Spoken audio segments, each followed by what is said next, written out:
Totoo hinala nyo, Alden nahuli ni Daniel magkatabi matulog sila sa kondo ni Catherine. Iyan po ang ating alamin at pag-uusapan sa video na ito.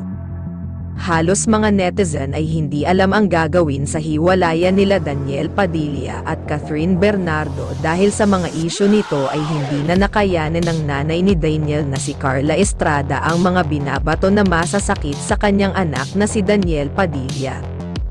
Halos makolaps ng labis si Carla Estrada ukol sa isyu sa kanyang anak na kung ano-ano na lang ang mga sinasabi ng mga netizen kay Daniel Padilla. Kaya naman usap-usapan daw umano kuno na ang nanay ni Catherine ay nasisiyahan kay Alden Richards dahil mabait daw umano ang pagtingin niya kay Alden, kung baga ay masaya na si Catherine para kay Alden dahil tinutulungan siya nito para makapag-move on sa hiwalayan nila ni Daniel Padilla. Kaya naman mga kapatid, ito ang isang dahilan para makaiwas na si Catherine sa pagkalugmok niya sa paghihiwalayan nila ni Daniel Padilla.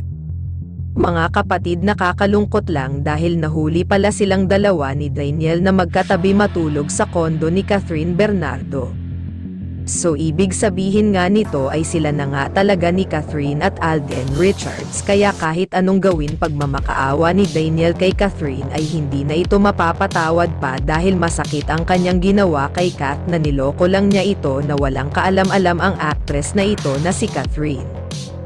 Kaya pasensya na lang ani ni Kat kung nahulog na ang loob niya kay Alden Richards dahil si Alden lang naman ang tunay na magpapatunay na mamahalin niya talaga itong si Catherine at malabo daw aniya na mangyari na gagayahin ni Alden si Daniel Padilla na isang manglaluko sa babae.